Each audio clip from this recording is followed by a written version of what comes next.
It is that lens, Lisa. It is one Monday. Let's get back to the old rock fit, guys. I haven't done it for like a week and a bit. Put 4 pounds back on. I've completely fallen off the wagon since Isaac went back to school. So let's see what bands we have today. Korn, Deftones, Static X, Northlane Architects A, Black Gold, Mammoth WVH, Powerman 5000, POD and Limp Bizkit. So I'm guessing the Limp Bizkit's last. I'm guessing the Cool Down is Behind Blue Eyes. So, and Korn will probably be Word Up or Twisted Transistor. So let's... Obviously I'm not filming me dancing, that's not happening. I shall check in later. Hello, it is Tuesday, guys. It's getting chilly. It's the only day this week it looks like it's not going to rain. Well, actually here it is due to rain. Yep. Over where Isaac is the only day that it isn't. Every time I get in here I keep seeing these bits. Mates, they had no mates ordered. Grey hair. I'm at the hairdresser's on Friday. Oh, that pedal feels really high up. I don't know what's... It's just me, obviously. I have misplaced. I wore my old glasses, my old regular comfy glasses, to the optician on whatever day it was, Sunday. My varifocals are going back. I think I explained why. I'm not going to go into it again because when I edit videos, I'm telling you, Jesus Christ! I actually felt that side of the car fall down a bit. Oh no, it's not doing anything. It's not making a noise for us. Oh, I'm recording that. Right, that's good. That's good. That's well, this car's due to go back next year, next April-ish. It's on the lease thing that we have. It changes every 3 years. We don't own the car, it's leased, but it's still cheaper than paying insurance, tax, MOT and all that stuff. Oh, I don't like the sound of this. I hope that's just a bit concerning. So yeah, I've lost my glasses. They better be in my mum's because if they're not there, I've dropped them outside. That's the only explanation.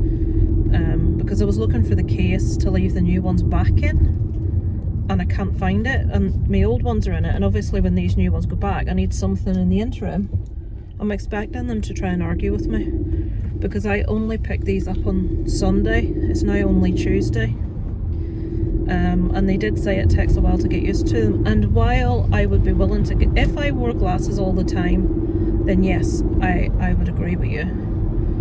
But I wear contacts all the time and glasses at night, mainly just in bed to watch TV. And the issue is when you're propped up in bed on pillows, you're like this, and you're kind of, when you're wearing glasses, you're looking through the bottom half, aren't you? And that's the half that's intermediate and reading, which is just blur. So I'm like having to do this to see the TV, and it's like, no, it's just not going to work. There's too much moving of my head needed. I'm going to end up with a sore neck. So I just know instantly, it's not that I need to get used to the difference. I just know that they're not going to be suitable for what I need them for. So I'm going to leave them back today. I'm just hoping that I can just straight leave them back and it'll be put down to get. I don't want it to be a big long-winded thing with my mum there. But I didn't want to make a special trip into town just for that reason yesterday when I knew I was coming in today. You know what they're like, sometimes they like, we'll take a seat there and then leave you for half an hour. I don't want to be doing with that. If I was by myself, fine, but I'm with my mum and we've got sort of a certain length of time to do stuff. So please, those glasses be at my mum's, because if they're not, I've lost my only pair. I have an old pair that I used last night, but they're like really old and the prescription's quite considerably off, and the glasses are broken at the bottom. They need like gluing or something. But I don't have any other glasses to watch TV in bed. That's exciting news for you, isn't it? So we have had no photographs with the boys in on holiday since those ones that I put up in last week's vlog, which was Sunday in Chester. Yesterday they had a day on site at where the camp is, doing different things, no pictures. Today they are on an aqua day, and the female leader has sent about 6 pictures of the girls out in kayaks and, you know, those boards that you stand on, and like, which I'm a bit concerned about, it has to be said, because we know how Isaac is with swimming. No pictures of the boys, but the male leader could take a selfie of himself and send that to the parents, because we need to see that. No pictures. And then he took 3 pictures this morning of the little bus that they were going to be getting into, but it was the backs of their heads, and it wasn't the boys, it was just the girls again. Well, at least we know what kind of minibus it is. So, and it's like, nobody else says anything, and I'm always the parent that appears pushy.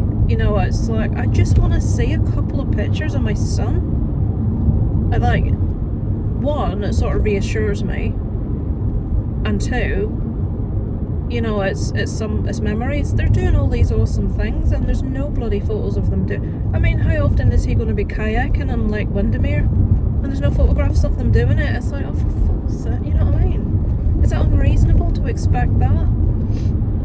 But I'm a person that photographs everything, because I love photographs, and, you know, it's when he's older and he's like talking about this holiday, there's going to be no. And then Red Rose Camp have this app where they add photographs of, like, they just go around generally around now there's about 2,500 kids. They generally go around and take photographs of everyone. And so far in their group, 1 girl has been photographed, and it's 1 photograph. And funny enough, she's in every one of the other photographs that the female leader's taken, so her parents will be happy enough.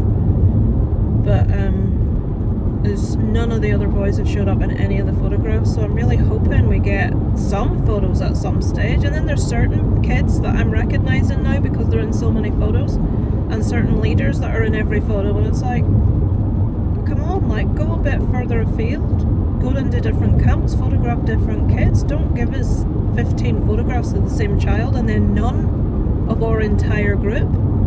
I get really wound up about things like this. You're probably saying, don't be so bloody silly, but it annoys me. I hate it, because I know if I were there and I were a leader, and if I didn't have what I've got, I probably would be a leader. I just know I'm not going to be able to do the physical stuff. Like, I don't think I'd be able to camp outside because of pain and, you know, cold. I wouldn't be able to do things like the canoeing and kayaking, all the physical stuff I couldn't do. So there's no bloody point me being a leader. I just help out when they need someone in the hall or something to help out with supervision.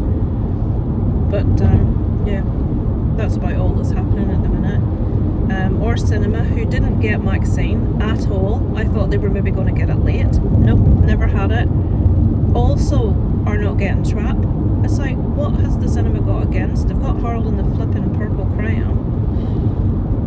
But they're not, and they're getting that kneecap, which I am shocked that Ballymena DUP will be out protesting. Can't believe they're getting kneecap, and what's this guy doing? But no Trap. Antrim, which I went to see Maxine, are getting Trap, so hopefully me and Darren will head across on Friday night and see that. I was meant to be going to see it with Kira, but I don't think she probably, I want to see it pretty close to opening, and I think she's only ever available on Saturdays and Sundays. Well, Sundays is no good for me because I'm at my mum's, and Saturday we're picking Isaac up, and, you know, it would coincide, so that's no, and I don't want to wait another week to see it, so we shall see. I'll switch you off now because there's nothing else I haven't thought about that's going on. No. I'll let you know if I'll tell you better than that. I left a bar of chocolate at my mum's. I was devastated when I got home that night. Darren bought me a bar of chocolate, and I put it behind a cushion in my mum's, and I left without it, and I got home and it was like, oh, Jesus, that bar of chocolate's in my mum's house. It'll still be there because nobody will have discovered it. Kara will have sat on it, it'll be melted.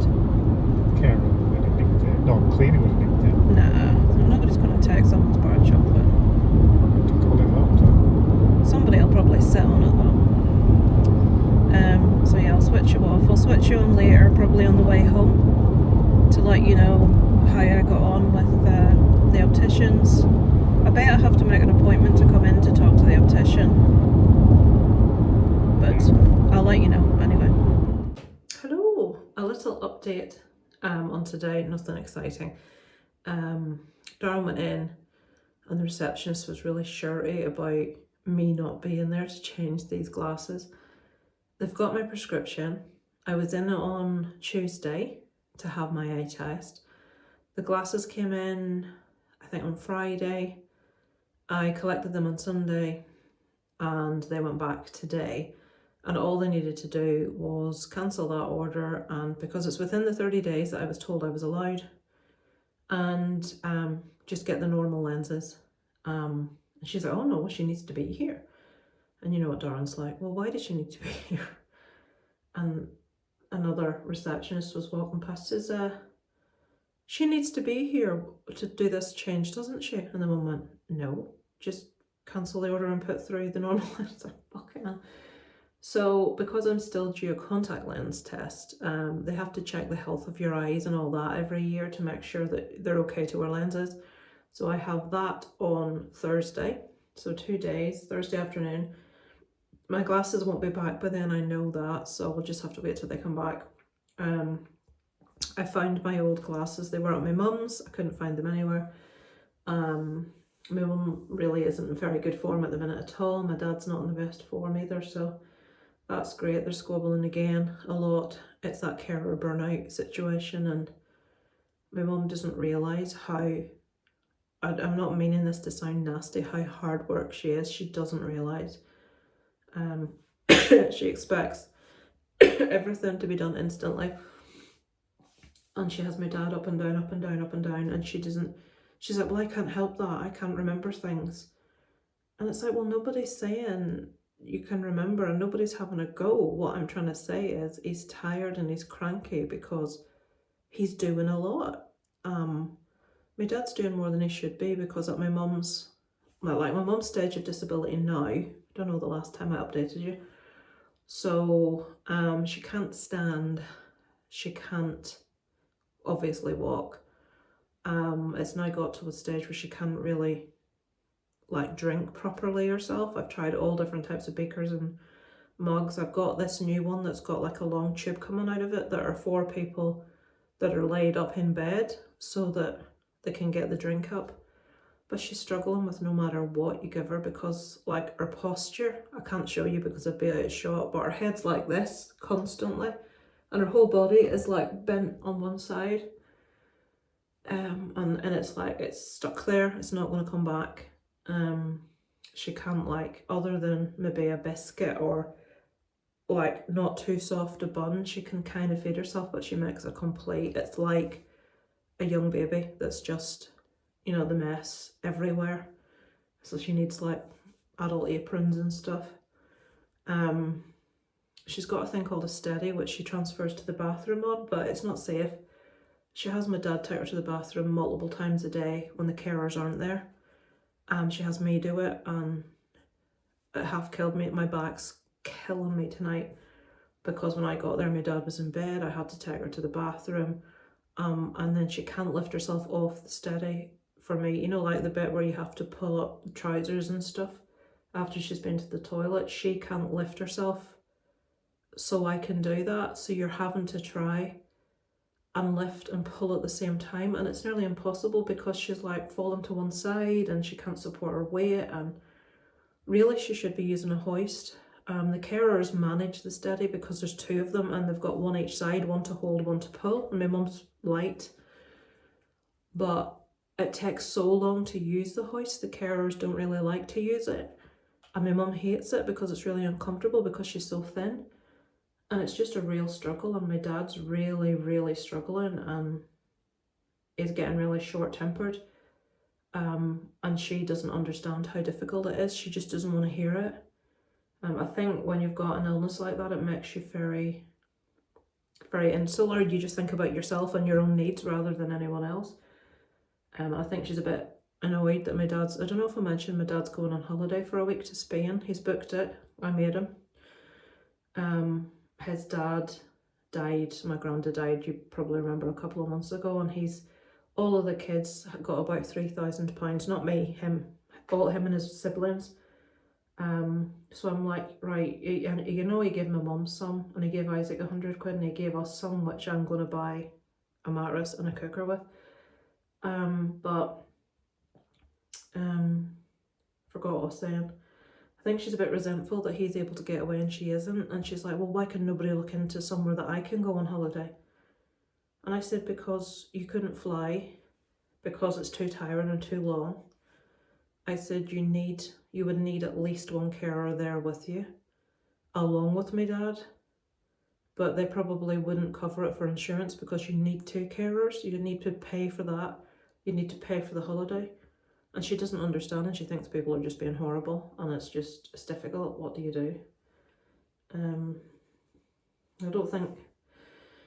I think a lot of people with MS don't live as long with it at this later stages. My mum, it's a horrible thing to say, but she's got it so bad now, and she's had it so bad for quite some time. It's quite unusual for people to still be here at that level of disability, or at the very least, most of them are in residential care.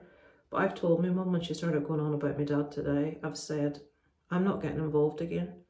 I said, the last time you told me you wanted to be in a residential home because you weren't happy at home, you were miserable, and all you were doing was fighting. I said, I organised that, and when the social worker came out, you made out to her like I was trying to force you into a home. I said, I'm having nothing more to do with it. I said, you even put a sad face on and said to them, does that mean I'll never get home again? Almost like I had lied to you. And it's like, of course, if you go into a residential care home, you don't come home, because you're going in because you're too disabled to be dealt with at home.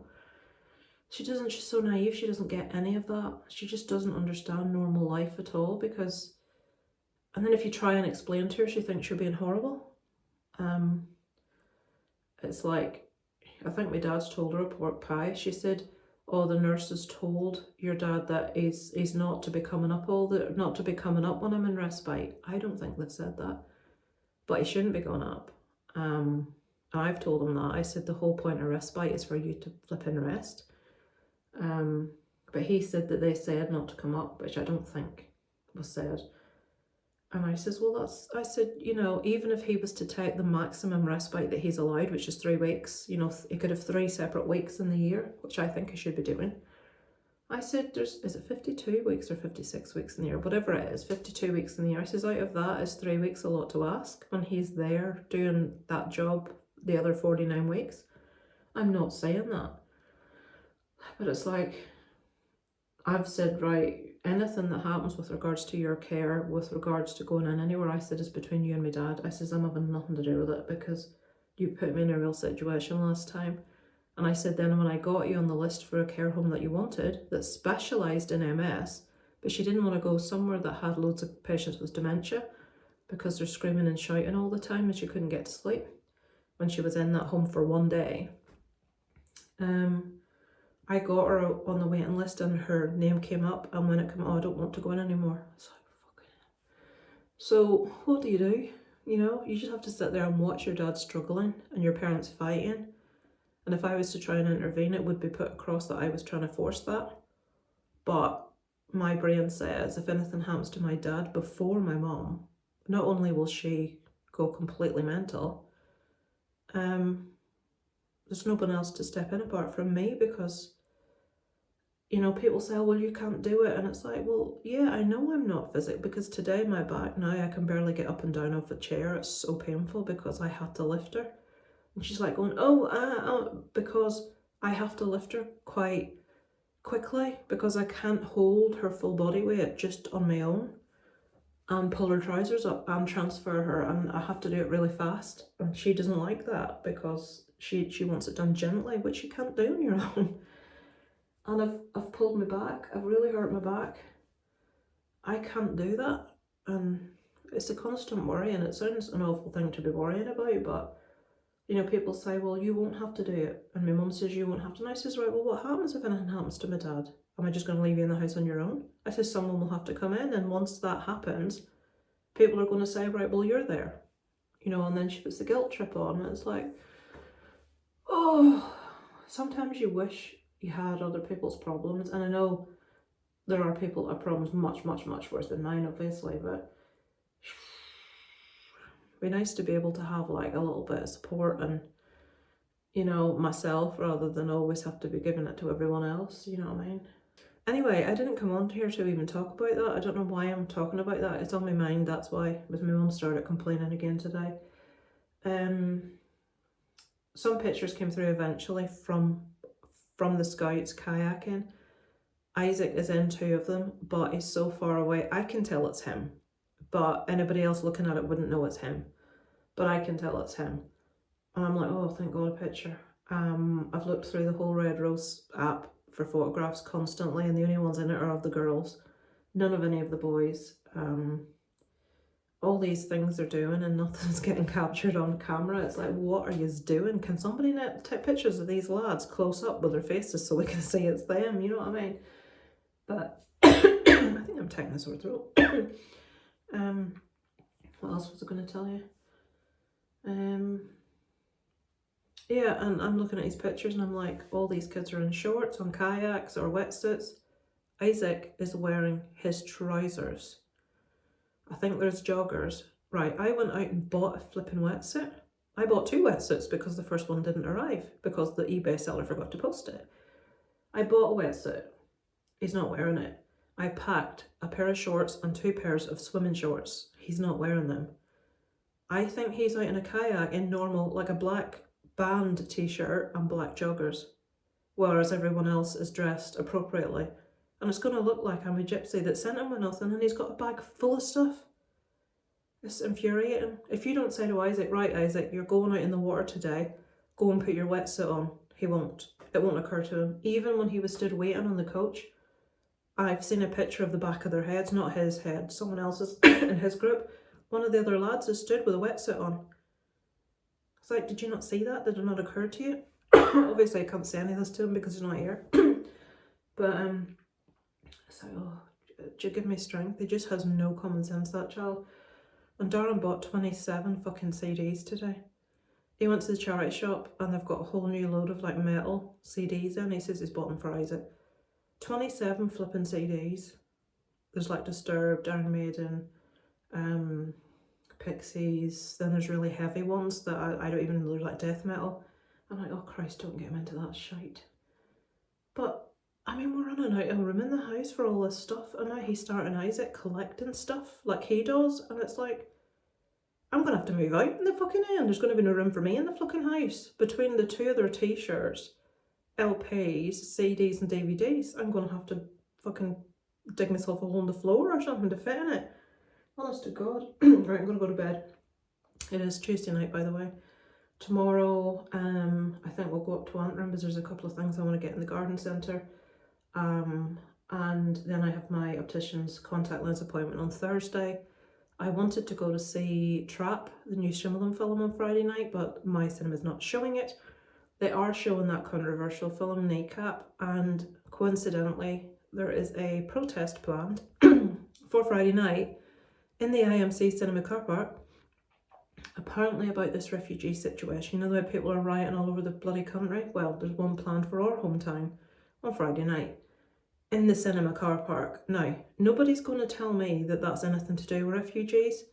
I said to Darren when I saw that film was being shown in Ballymena, Ballymena is a very loyalist British town, meaning that anything Irish is, we'll put it this way, they beat a young Irish lad to death because he was wearing an Irish football shirt in our town.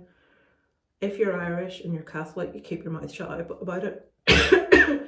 From our town. It's not like that everywhere in Northern Ireland, but in my town, it's very much like one end of the town is Catholic, which is quite where we live, which is out in a village. And then the middle and bottom's very the other way. So all the arseholes are coming out to say that they're protesting about immigration when they're all going to be there because this film's starting on Friday night. They're going to be there on opening night of a film about an Irish hip hop band that used the Irish language. And in the poster, there is a guy with a green, white and gold balaclava, which even I think is a bit not appropriate. But I said to Durham when I realised they were showing it, I says, oh, they're going to be so angry, they're going to be out shouting about that. I said the DUP will be protesting in that outside the cinema. Then we find out there's a protest planned for the cinema on the opening night of that movie, but it's about the refugees. It's just gobshites wanting to fight with each other, that's what it is. So it's infuriating. Every time I see the news, it's making me more and more angry. Just people being arseholes, looting, setting fire to stuff, fighting with each other, throwing shit at police. Honest to God, I feel they should lift all of them and give them really, really heavy fines and stuff. Apparently one guy that looted, broke into, it might have been Greg's, it was the same with 3 lots of shop and stuff. Apparently he's going to be given 5 years, someone said. Fucking throw the book at the lot of them, they deserve it. It's and then you get, oh, there are people with genuine concerns and it's being masked. Well, if you've genuine concerns, fucking wait a bit until, you know what I mean? It's you're only inciting these arseholes and doing it in the name of those poor kids' families that were killed. Give me a fucking break. I mean, the lad was born in Wales and brought up in England. He's not a fucking migrant. I don't care that his parents were. He's not. He's a, what's the word? What's the word I'm looking for? A product. He's a product of Great Britain. And they're blaming fucking Muslims. I thought he was Christian. It's fucking hell. People need a fucking bullet in the head's what they need. And I would have no problem sat as a sniper and fucking doing it. I have a quite hardline approach on such things. I just cannot be doing with people that want to go out and cause shit for no reason and putting slogans on immigrant people's walls and it's, oh, fuck off. Yes, we need to get a better process in place for boats of young lads coming in, big groups of men. Yes, we need to get something in place to process people quickly and efficiently. We need to, be able to take in families that should be here, that are from war-torn areas. But there's the other side of things where, Darren was saying, there's a guy that's come in from somewhere and he's raped, he's violent offences. He left his home country for the same reason. He came here, did the same thing, and they can't deport him because if they were to deport him, it would be against his human rights because they would kill him when he got home. I'm sorry, but when you commit a crime like that, your human rights should not be taken into consideration as far as I'm concerned. That's the kind of thing, and I could get that people are getting annoyed about that. I'm all for rehabilitation for certain things, but sex offences, no, absolutely not. It's and anyone that says, oh, well, if that person, if it was their wife or their sister or their mother or their daughter, would they be happy for that person to be rehabilitated? I don't think so. It's all right when it's someone else's family that's involved. Anyway, these jobs are pissing me off if you didn't tell. I've sat here ganching for nearly 20 minutes. I'm going to go to bed. I will catch up with you guys later in the week. Good morning. No, it's not. Good afternoon. It is, what is it? Thursday. Red Rose update. 3,300 photographs so far on the Red Rose website, and Isaac is not in one of them. None of the boys from their scout trip is in any of them. Not happy. And the way they keep putting them up is just, whoever's doing it is just... First they were adding them to the end, which meant you had to scroll through thousands of photographs, which wouldn't all load up all at once. Then they started adding them to the top. Then somebody was adding them to the bottom and the top. Now they're back to the top, and it's but so you're constantly having to look at all these photographs, and the boys from their scout trip is not in one. Now, that's really disappointing, but what's more disappointing is, other than a couple of blurry pictures of Isaac in a canoe, and the pictures of him in Chester, that's it. They've had a rock concert, yesterday was a full day of activities where all the camps were competing against each other, doing things like taste, stuff with really strong taste tests and stuff, just loads of stupid stuff, not one picture. Tomorrow night is the UV party, and I bought Isaac face paint, and I bought him 100 glow sticks with the little connectors that they can make necklaces and, stuff out of. If I don't get a photograph tomorrow night, and that tomorrow night's their last night, then they head back Saturday morning, and they've managed to have all our kids away for a week and send about 12 pictures in total, of which 10 of them were all pretty much the same. They were all of them stood in Chester on the Sunday. The ones in the rowboat, I can tell it's Isaac, but no one else would be able to tell it's Isaac because it's so far away and blurry. Yeah, some kids have got water skiing pictures and videos, and obviously the leaders are sending in the photographs that they're taking to the Red Rose site, but because the leader on our side reads nothing and his kid's not there, he's not bothered. It's really disappointing to not have any evidence of this like awesome holiday he's having. It's ridiculous. I am on my way into the opticians. I did obviously have my eye test last week, but I'm due my contact lens. Once a year they do this thing where they turn your eyelids inside out. It's not sore, but it's really, that's why I've got no like eyeshadow or anything on. You look like Mr. Bean when he puts bits of paper on his eyelids. And they put that orange dye, so I thought, right, if I can't put makeup on, or eye makeup on, I'm having strong lipstick on. I don't like having nothing on my face because it's scary.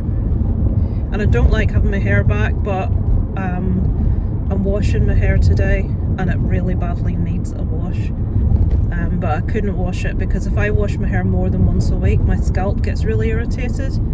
But I have to wash it the night before I go to the hairdresser, which is tomorrow, so it's overdue a wash by a few days. And it really looks it, so scrape it back. The guys came from Nicor and finished off the pointing on the roof today and then buggered off without even saying they were leaving. Yeah, they always turn up without telling you they're coming. And it's like, do you think that we're going to sit in the house for months just waiting on you? We still don't have our hot water sorted out. It's got till tomorrow. Apparently, they told us 3 weeks ago that they would be here on the first week of August. Well, tomorrow ends the first week, unless they're counting the weekend, but that's just emergency, isn't it? Well, so tomorrow's the last day of that. And they're ringing in advance. I don't think they're coming. I absolutely do not think that they will come this weekend. Absolutely not. But leaving people this long with no hot water, having to use, we have the immersion heater on every single day. It's May, it started. And we can't, yeah, it started in May. We're now on the 8th of August. Oh shit. So it's a funeral, which means all the traffic's coming. Not that the traffic shouldn't come to a standstill. Clearly it should, out of a sign of respect, but when you have an appointment to go to, it's a bit frustrating. Yeah. Oh, I hate funerals. I don't think anybody likes funerals, but I specifically hate them. I hate them. Poster. Somebody's car is ringing behind us.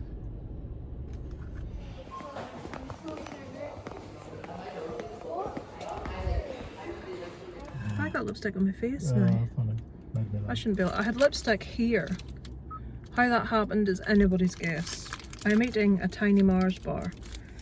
Shouldn't be eating it, but I'm eating it. Wait to hear the irony of this. So we were walking past a mirror in a shop, and I saw my legs in aforementioned mirror, and I was like proper depressed. And I thought, my legs are like an elephant. I must like wear skirts and don't wear trousers, Lisa, when you're going out of the house. What did I do? Mars bar. That's called emotional eating. Darren's got no flipping excuse, he's just eating it. So I'm having the worst bar of chocolate I could possibly eat. Oh, why is it so difficult? Why is it so hard to lose weight? Because you keep eating chocolate, Lisa. But you want to see how much exercise when I do that rock fit thing. Darren, I'll tell you, the sweat's lashing at me, my face is bright red. It's proper hard work. And it's 45 minutes of like dance. And given what I've got wrong with me as well, sometimes I can't do it as regular as I would like. And at the minute I'm really tired, like really just body tired, you know, like sore, weary. And I know I need to do it. And I was telling Darren this, and this is what, Kermit, you'll be watching this. It's one of these things, I'm meeting quite a few people in August when we go over to London. Lots of people I know on YouTube. And obviously YouTube only sees this. And I have had so many people in my life say to me, either you look nothing like your photographs, or What's the other one? Oh, that's a really flattering picture. So they may as well say, Lisa, you look like shit in real life. You look so much better in photographs, and oh, we didn't know you were really fat. I actually had someone, when I started going out with Darren, you know when you're at that stage where you're trying to like have someone think you're attractive, you know, you want them to find you attractive, and we went out to this place in Bradford, this like rock club, and there was this like, what would you call it, like a chat forum or something that people talked on. And one of the girls from it, who I didn't know from Adam, she'd said a couple of comments to stuff I'd said, or I'd said something to, you know, we didn't know one another. She actually felt the need to walk up to me and say in a really derisory voice, you look absolutely nothing like your photographs. Well, Darren stood beside me. We hadn't been dating very long, actually. And I thought, why did you find that necessary? Why have you done that? Why have you tried to make me feel really insecure about myself in a place with someone that I've recently started dating, where I know no one, and when I have to meet new people I get really, really self-conscious. And I know nobody's judging what I look like. I know people don't give a damn what I look like, but it makes, when you've had it all your life, it makes, well, not all my life, I've had it since I got heavier, because you can't, some people don't really carry their weight a lot on their face, and I'm one of them, even though I've got this going on. I carry all my weight in my like hips and thighs and stuff. Oh wait, this car's moving now that I'm gonna move. We had a Mexican standoff earlier with two women, each going a different way. Neither of them thought that they could fit past each other. They both had plenty of room. Sat there looking at each other. I thought I pissed myself then, but his seat heater was on. But oh, look. Oh, Jesus fucking Christ. Honestly, does she think she's driving a tank? Why do we all say that? What do you think you're driving? A effing tank? Well, she thought she was. So yeah, I do get a bit self-conscious about my weight because I need to lose weight badly. It's been an issue for a long time, but when you've got... You see, if I was able to be really, really active, I could have a bar of chocolate here and there. It wouldn't be a big issue. But Darren will tell, well, he will attest to how difficult it is for me to lose weight. I have to cut everything out and exercise frantically.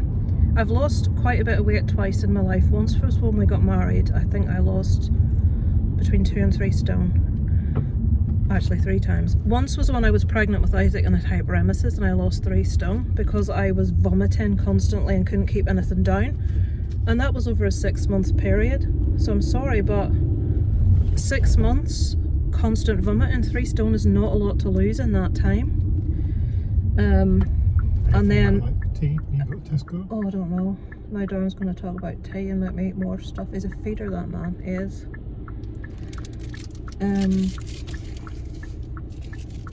And the last time was the first time we went to Florida. I lost 2.5 stone. If I can do it, but to do it, and again he sat beside me, it will tell you, I'm not talking about our constant exercise. And no bloody food. And not very much food. And it's, do you want to go to Tesco? Because I was going to go up that way. Not if you're wanting anything different for tea, no, I'll just make what I've got in the house. Yeah, we'll just scrape something together from the house. We've got those sausages. Don't laugh. Darren laughs every time I say sausages. I have no idea why. And sandwiches, that's the other one. What kind of sandwiches do you do? That's bottom, by the way. So yeah. I'm not going to say any tips, guys, because I know myself that if I want to lose weight I have to frantically exercise every single day, and I need to eat very little, and neither of those things are very healthy. Neither's being overweight. And then I was thinking of someone else I know, I'm not going to say who, but has started the weight loss injections and is doing really well on them, and I would really, really like to try them, but they're really expensive, and I don't think I'd get them on the NHS yet. I don't think they're available to everyone on the NHS. I don't have... There's a lot of fake ones about as well, which is just... diabetes medication. Yeah, insulin, pure insulin. I don't have weight-related illnesses. If you've got high blood pressure or type 2 diabetes, if you've got a weight-concerned health issue, then you're more likely, when the NHS are doing them, you're more likely to get it. My BMI falls 1 point above where you have to be to get it, so I'm in the right, you know, but I couldn't afford it. It's too much money. I could afford to like do 1 month's worth, but then what I didn't realise when I looked into it was, as the months go on, the strength goes up. It starts quite gentle and then the strength goes up and up, and they make it look affordable in the first month because you get like 40% off or something, but then like the first month you can get for just over 100 quid. Now that's a lot of money, but if you're desperate to lose weight, I suppose. The second month is back to normal price and the strength goes up, and that's like about 220 quid. And then when you're on about month 5 or 6, you're talking 400 quid. I can't afford that. Now, a lot of people I know will get them, and probably, you know, from like the, what's the word, motivation they'll get from losing weight in the first couple of months, that will be enough to kickstart, right, that, you know, I've lost quite a bit, I'm feeling good about myself, blah blah, you know. And a lot of people will be able to, you know, that'll be enough for them. But I know it sounds ridiculous, you know, but I desperately want to shift weight, and I'm really struggling to think of a way to do it that isn't going to leave me laid up. And I mean, I've got a bad knee. You probably have heard me talk about my knee. My knee's not right. I hurt it doing rock fit a few months ago, and it hasn't been right ever since. And when I do rock fit, there's loads of stuff I can't do anymore because I can't jump on my left knee because I've injured it. There's something wrong with it. So it's like I don't want to completely rookie myself, pushing myself through. You know, I'm still going to exercise. Of course I'm going to exercise, but it's flipping depressing when, you know, you think other people look at you and think, oh well, she's just lazy and eats too much, when in actual fact you've tried so hard to lose weight, and you're okay, been successful here and there, but I know for me to be successful I need to half kill myself. I've had my thyroid tested years ago, and the doctor said it was within the normal parameters, but then Darren knows someone that's a health professional that says the NHS test for that's rubbish because the different parameters for each individual is very different. So what for, say, Durham could be normal, for me could be completely abnormal. All I know is I retain a lot of weight that I shouldn't be retaining, when, you know, like me and Durham could eat very similar things and he'll not put on weight and I'll put on tons. You know, it's, if Darren goes on a healthy eating kick, the weight drops off him. If he cuts like shit out, he loses so much weight so quickly. I'm so envious because that does not happen for me, and it's really, really difficult to keep up. Remind me enjoying life's eating. I know it's an awful thing to say, but it is. Like me tea. It's like I don't drink, very rarely drink. I'm not going to say I don't drink. You can count on one hand the amount of times I would drink in a year. I don't smoke, I don't do drugs, but I like my food. We don't go very many places. We go to the cinema, and my two joys in life are eating and movies. Neither of those are conducive to lose weight. It is, of course. Don't laugh. Haven't ate my Mars bar yet. I think half is compacted in a tooth. Oh god. So we're heading back home. I need to wash my hair for the hairdressers tomorrow. I am going to do my rock fit. I'll maybe burn this off and that'll be about it. Well, we're going to have salad for tea. Oh fuck off, we're not. Salad with sweet chilli sausages. Oh, but that's still solid. My brain's saying pasta, rice. The thing is, I could quite happily live without ever eating meat and without ever eating chips. My downfall is carbohydrates. I love pasta and I love rice, and I like quite large portions of both of those things. Oh, is that a cat? Somebody's cat. Oh, I hate that. A little black and ginger tortoiseshell cat. It's the thing about living in the country, you see an awful lot of dead things on the road. Well, anyway, so I went to the opticians. Let's not talk about my depressing legs. And it's a new optician. And she like kept pushing these contacts. She kept asking me about reading. I'm like, yeah, I do need reading glasses, but it's not that bad. It's not a big issue. I just hold the thing slightly further away and I can see it. And she's like, well, I'll give you these lenses, put these in. And it wasn't, do you want to try these? It was, I've got these. She took the measure. Put these in, try these. One's distance and one is reading. And I'm thinking, well, that's not going to bloody work. Try them and see how you get on, and try them for a week and come back and tell us if you want to go with these or you want to go back to your... And I'm thinking before I left the place, I don't want these.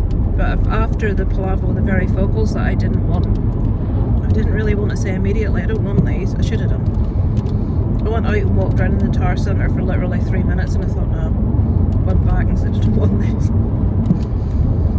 So they're ordering my new prescription in the normal distance lenses, and I've bought a pair of Granny Mush reading glasses for £1.50 from the pound shop. And if I bought those in the opticians, they would have cost me £25. So I bought a Mars bar to celebrate the saving of money.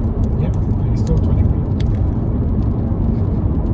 I think we should call it Smile. I'm going to get some nice spuds. I'm going to make some nice mash with sweet chilli, sausages and a big pile of veg. How am I supposed to lose weight with this man cooking? Well, I don't really want salad. Why are you just pissing it down? It's cold. Who wants to eat salad? If I was sitting on an oceanfront in Spain or something, I might want to eat salad. When we went to America, I ordered a salad for the first time at night. No, that's a lie. I have ordered a salad before, but it's always been a side dish. So like, well, there used to be this dish that me and Darren used to love. I think you got it too. It was called chicken pasta alfredo. Yeah, chicken pasta alfredo. And they did it in Bradford, and I can't remember the name of the place they did it. And it was lovely. It wasn't in Ovalcombe. It was in Bradford City Centre. Oh, that one, yeah, the one right in the centre. Yeah. Right in the centre, yeah. And it was really nice with a side salad. But other than that time in America is the only time I've ordered a salad in a restaurant, because I was so fed up with things with salt and grease. I was like, no. So nice. And the salad had things in it like, it was like bitter oranges, and it was lovely. It was so nice. Just cut through the stodge of the past week. Everything being the same. So nice. Me and Darren are both fans of eating, and both of us within a week were fed up with unhealthy options, honestly. I think if you drive when you go to Florida, you have so many more options, different places to go to eat. There's a place that Sue's always films. I'm desperate to go there to eat. It's like a big buffet place. Oh, that buffet place? Yep. See, we remember all these things. Yeah. But Dan drives. But half of the fun for me for going away is not having to drive. And what we did was we weighed up the difference in cost, and I think it came in at about somewhere between $100 and $200 was the difference between driving and not driving. And for me, the thought of driving on like 4-lane wide motorways constantly, freeways, whatever they're called, I wouldn't enjoy the holiday. And then you have the distance you have to walk from the car park. And everything, if you want to park hop, which we did quite a bit, we would go to one park in the morning, come back in the afternoon and go out again in an evening to a different park, and you're paying 25 quid every time you park in a car park. It's like, if you go as a big group, yes, that's affordable. If you go as one little family, it's not affordable. How did I get talking about that? Yeah. If you drive, you can go to different places to eat and you probably have a better experience. But if you're in this sort of Disney bubble and you're eating in the parks, everything is so desperately unhealthy and expensive. Even in your hotel, it's very similar there. Now, right enough, beignets. Oh, do I miss beignets? I think there's you know that Tiana thing, the new ride that they've turned Splash Mountain into. I'm sure they sell a beignet type thing there.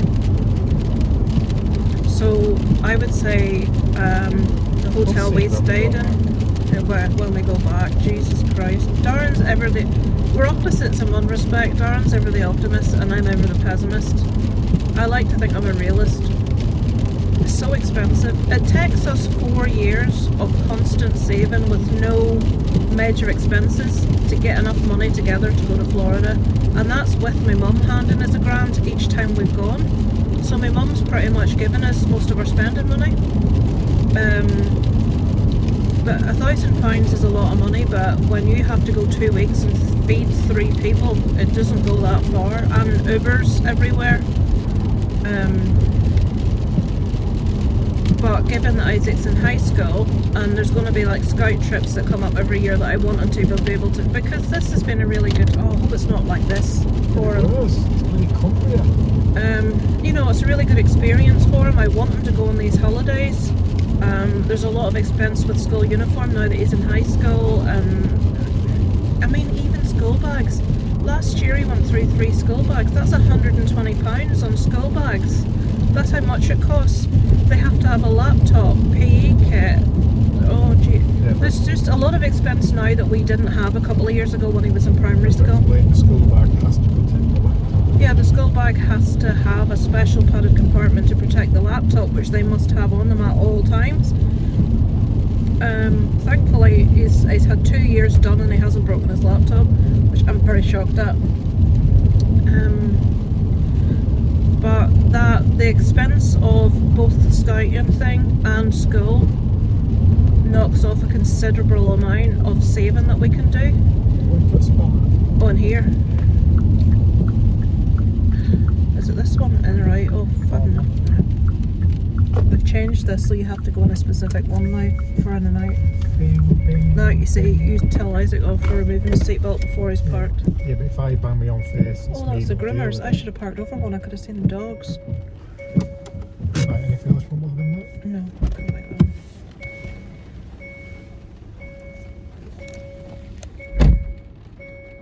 Why is that? Oh, stop now. What was I saying? It's gone. What was I talking about? Yeah. So, with all those expenses of his holiday, his school stuff, and then, you know, like life stuff comes up. We need a new mattress. We need a new cooker. You know, just stuff like that. It's, I can't see us being able to go back 4 years after. It doesn't feel, it's only a year ago that we were there, and it feels so much longer. So we would have to, 3 more years. Isaac will be 16, no, yeah, 16, coming 17. Is he going to want to go on holiday to Disney at that age? See, I want to do Universal, but again, we can't afford it, because then you're talking the Universal Park tickets, which I told my dad how much a holiday there costs, and he was like, what? He almost didn't believe me. He's going for a week to Spain in the 3rd week in September, and he was expecting to get all-inclusive, including flights, for £500, and I'm like, you what? He managed to get it in the end for £1,000, and he thought he would only have to pay half that, and I'm like, right, you've got a seafront hotel, you've got half board, you're off season, so you're going when the schools are off, so obviously you're going to get much cheaper price. He said you're going to Spain, which is, he didn't want to fly anywhere more than 2.5 hours. Apparently if he had been willing to go a bit further afield, he could have got something for 500 or 600 quid, but he didn't want the long flight. And I've said to me, he says, it costs what? I says, the flights on their own cost about 3 grand. I says, it costs us 5,000 or 6,000, or 6,000. It costs us 500 or 600 pounds to kennel the dogs for 2 weeks. I says, and that's standard, that's not expensive price. And he's looking at me like I've grown 2 heads. I says, so before we've even left the country, we're looking at about 3.5 grand. And we haven't paid for, you know, the hotel, we haven't paid for the park tickets. Then I told him how much the park tickets were, and he was like, I think he thought I was just cuckoo. Right, Darren has picked up some potatoes just to feed me up a bit, because I need them feeding. Fucking I'm not going to start. I wonder if there's any dogs in there. I can't see. That's Molly's groomer.